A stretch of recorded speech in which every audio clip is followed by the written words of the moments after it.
Og det går så fedt, hvis politiet kommer nu. Hvordan ender det, hvis du tager Frederik som handicappet med i byen? Jeg har en gave til dig. Nå, men skal vi kigge på det? En bil, måske? Der er den. Du skal i dag ned og sidde i kørestolen igen. Vi har så planlagt en fed aften, som Frederik han intet ved om endnu. Jeg glæder mig til at se, hvad I har planlagt. Frederik han har altså fødselsdag i dag. Og stort tillykke. Du har fødselsdag. Du har fødselsdag i dag. Og vi skal ud og fejre det, og vi skal have en fucking god dag i dag. Der er fødselsdag! Ja. Og vi har planlagt, at først så skal vi ud og partybowl. Derefter så skal vi på en pubcrawl. Og til sidst så skal vi selvfølgelig i byen og ramme floor. Og så skal Frederik selvfølgelig også finde nogle søde piger. Så hvor dårlig en opførsel kan man slippe afsted med at have, så længe man sidder i kørestol? Det skal vi finde ud af igen i dag. Og i dag går vi virkelig til den. Nå, men skal jeg i noget andet tøj, eller hvad? Ja, for helvede. Altså, jeg synes egentlig, det er rimelig fashionable. Og husk, at det er altså ren underholdning. Vi gør det på ingen måde for at sådan støde nogen, der sidder i kørestol eller handicappet på nogen måde. Det er bare ren underholdning, og det er en rolle, som Frederik han går ind i. Så hvis du lige kan vente lige herovre. I dag har Frederik fødselsdag. Fuck dig! Og det betyder, at drengene de skal ud på et popcorn for at fejre ham. Nej, Fred. Ikke så af, Fred. Hvad sker der? I dag er det Frederiks fødselsdag. Hurra. Hurra. Jeg tager dog min fucking dyne af, mand. Hurra. Jeg hader fucking roulade. Tillykke, Frederik. Ja, tak. Fred, for helvede. Hvorfor vil du ikke have det? Hvad? Det er fordi, du har spyttet ud over det. Altså, tag et fucking stykke. Det er min fødselsdag! Jeg skal nok. Du tager et lille stykke. Ja, tak skal du fandme fucking have, mand. Lille lortestykke, du har valgt til mig der, mand. Fred. Du har skåret et stykke til mig. Det var til dig, det der. Hvad mener du? Tak, Frederik. Så skål, ikke? Smag den. Du kan jo godt bruge dine arme, Frederik. Skal vi lige finde noget papir til dig? Fordi jeg er handicappet nu. Ja. Eller nej. Men inden popcornen starter, venter der en lille overraskelse. Hvad er din yndlingsaktivitet? Så skal jeg ud og lave damer. Så skal vi også senere, du. Ja. Vi skal i hvert fald ud og partybowle. Skal vi det? Ja. Partybowling. Fuck, mand, ja! Kør mig! For helvede! Selvfølgelig skal jeg fucking køre, mand! Fred, god stemning. Hold nu kæft! Det er hans fødselsdag, så får han bare lige lov til at Ja, det er min fucking fødselsdag. Det er min fucking fødselsdag! Jamen, hvor... Du skal vende mig om! Stik nøglen i! Idiot. Så jeg gør det. Det kommer ikke til at ske. Nej! Fred. Hjælp mig! Fred, ud! Stop! Fred. Efter en mindre uenighed fik Frederik lov til at prøve rettet, og humøret er endnu igen højt, da drengene kører mod bowlinghallen. Shit, mand. Au, for satan. Jeg glor i på.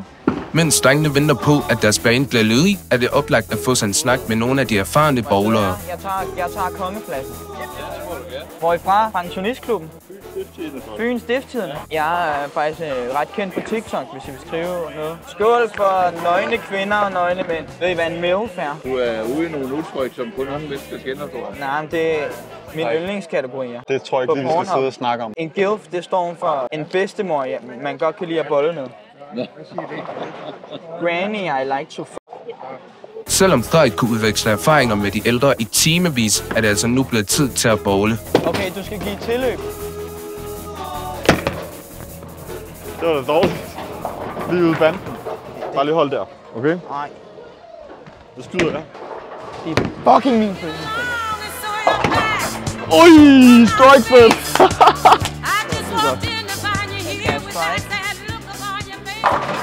Fuck, du er dårlig. Hold nu kæft. Pølse. Pølse. Nej. Ja. Fuck. Da Frederik indser, at han ikke er et naturtalent til bowling, vælger han at tage et smut op i baren. Jeg vil gerne have en slåsejs. Det er min fødselsdag.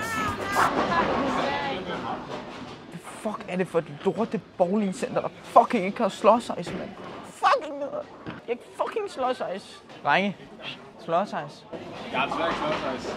Kraftedeme kraftidioter, mand. Hvad har jeg så? Jeg har kraftedeme, altså hvad er det for noget? Stordalbane, ja, så giv mig sådan en. Sæt den på bane 1. Kling. Klar. Nej, skal vi lige igen. Kling. Det er også godt at komme ud og bowle lige på livets sidste dage for i strike. Det ser fandme ikke særlig godt ud. Jeg er lige sprunget ud som homoseksuel. Er du også til mænd? Nej, det er Nå, det så ellers godt ud. Må jeg få en tår af din øl? Nej, det må. En lille tår. Det er min fucking fødselsdag. Frederik, jeg skal skyde. Det gør du ikke igen. Er du forstået? Det er unfair. I skal bare sige til, hvis han generer jer. Jeg synes også, han er pisse irriterende lige nu. Det må jeg sgu være lidt noget. De siger, at du generer fucking meget. Lad lige være med det. Flyt mig nu, for helvede. Det er fordi, jeg har tænkt, at jeg vil lave sådan en her video, og jeg har brug for hjælp. Det er du Blaze, Alma Max. Så jeg tænkte, hvis du nu holdt mig... Det gider jeg ikke. Men det er min fødselsdag. Ja, det er jeg ligeglad med. Ses bedst.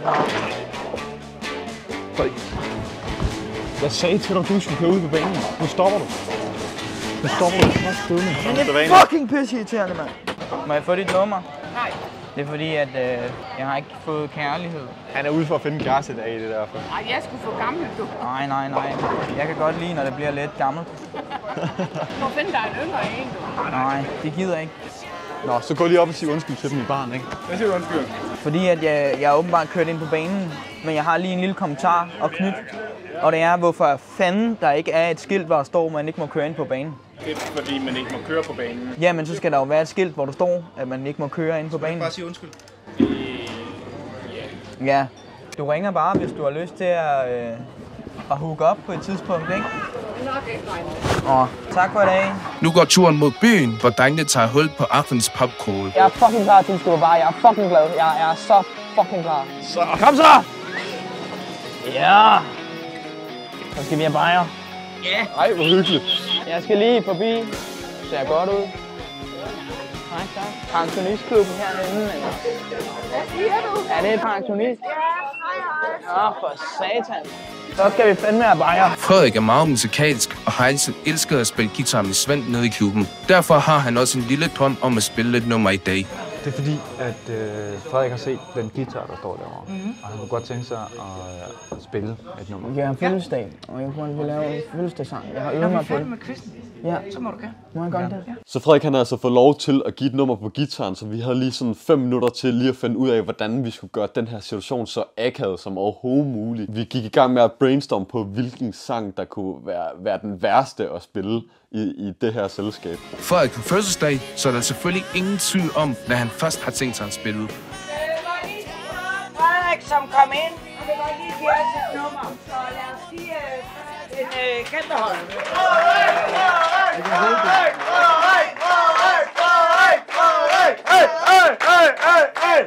Det er fordi, jeg har fødselsdag i dag. Jeg bliver 22.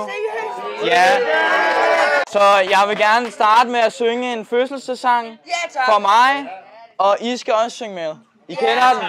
Og så kommer der en lille overraskelse til sidst. I dag er det Frederiks fødselsdag. Hurra, hurra, hurra! Han sikrer sig en gaveform, som han har ønsket sig. Med dejlig chokolade og kager til. Stemningen er i top, men der er et helt særligt nummer, som Frederik har øvet sig på de sidste par måneder, som han meget gerne vil spille for huset. Jeg har været lidt nervøs for at spille den her sang. Jeg begynder. Nu bæres lyset frem, stolt på din krone, rundt om i hus og hjem. Sangen skal tone, nu på Lucia-dag, hilser vort vennelag. Okay, jeg er nødt til lige at stoppe den. Ja, men det... Altså lige, der er et uheld på vej. Jeg skal på toilettet. Hvad siger du, Frederik? Der er uheld. Vi skal afsted. Er der uheld? Ja.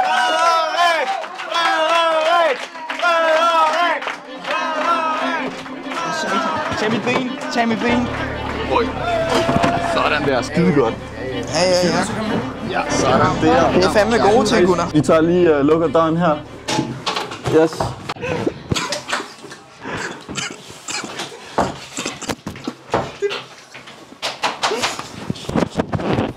Heldigvis nåede Frederik på toilet i tide, og undgik altså en tidlig og ærgerlig afslutning på aftenen. Skide godt. Sådan der. Bare rolig. Der var ikke noget uheld. Jeg nåede det. Frederik, jeg siger 1000 tak.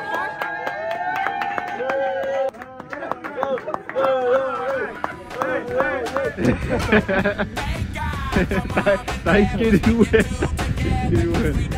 Ja, det er et gudeklip. Det tror jeg virkelig. Også at de sang sygt meget med. Som I måske ved, så giver jeg altid de bedste tilbud igennem YouTube-videoerne. Lyt efter her, fordi der er kun 30 par bukser tilbage af de her 2, så man skal være hurtig nu. Brug den her rabatkode lige nu, og så skynd jer dem på shoppen og se, om de stadig er på lager, når I ser den her video. Det er de bukser, jeg så på igennem hele videoen, og dem jeg også går i hver dag. De har en fucking fed pasform og god kvalitet. Så sparer jeg altså en hel masse penge inde på jeansclub.dk, der er link lige nede i beskrivelsen. Efter en vellykket koncert er drengene nu på vej mod deres anden stop på Popcorn. Dog er der altid tid til en kort optankning i Netto. God aften. Hvor gammel er I? Jeg er 18 år. Er du 18? Ja. Må jeg få dit nummer? Ja. Mener du det? Må jeg godt få det? Ja. Nu har du en snap. Ja. En lille snappy. Så er det bare scannet. Oh my god. Tak. Tak. God dag. Så skal der snappes. Skide godt, Fred. Så er det byen, Fred. Skål! Hvorfor er du så varm lige nu? Det er fordi, at jeg har lige fået en snap i min fucking wristler. Nu er der ingen hver dag, kan I mærke det? Frederik er meget betaget af kærlighed og har længe ledt efter en kæreste. I er så søde, I to. Han håber igen på, at han i aften finder den eneste ene. Ej, der er god stemning herinde, hva'? Kæft, der er god stemning. Hej Lars. Jeg hedder ikke Lars. Det er dansklærer. Det er Lars. Nej, det er sjovt. Jeg lover dig. Jeg er skolelærer. Jeg har haft dig i dansk, jeg siger det. Har du sgu ikke? Det har jeg. Jeg kan høre på det hele, det er spritkørsel i gang med lige nu. Lars, for satan, det er så lang tid. Jeg hedder Thomas og er matematiklærer. Kom så fedt. Ja, tak. Ja.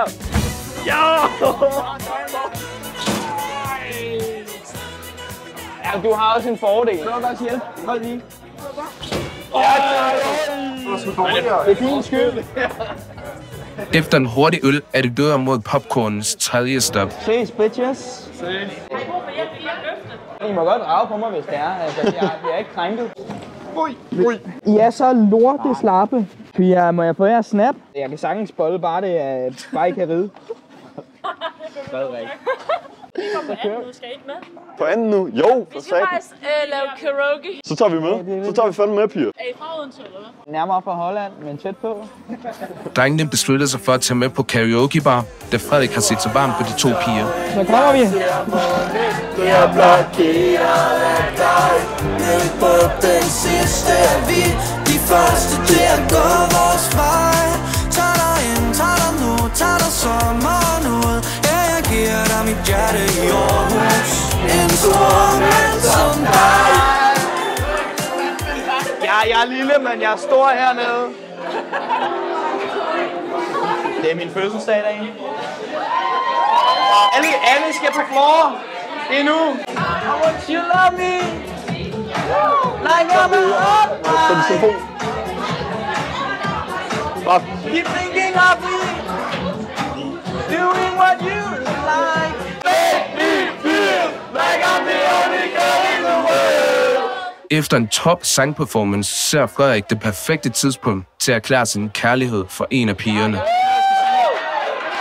Den er til dig, Sisse. Vil du med på date?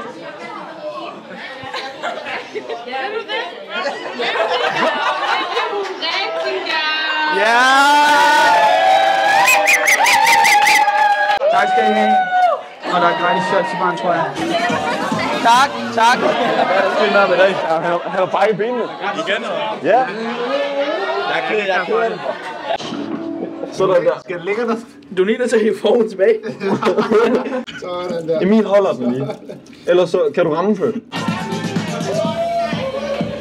Jeg liker, hvad andre siger. Du er fandme lækker. Det er mega fedt, du er her. Nej, det er fedt, du er her. Det er da fedt, du er her. Vi har nu danset med de her 2 piger i over 2 timer, og vi synes derfor, at det kunne være fucking sjovt at se deres reaktion på, at Frederik han breaker character og lige pludselig rejser sig op af kørestolen. Drengene skal videre i aftenens program, men inden har Frederik en lille overraskelse til pigerne. Det er fordi, kom, jeg vil bare lige sige farvel. Se lige. Undskyld, Pia. Undskyld. Jeg er i chok.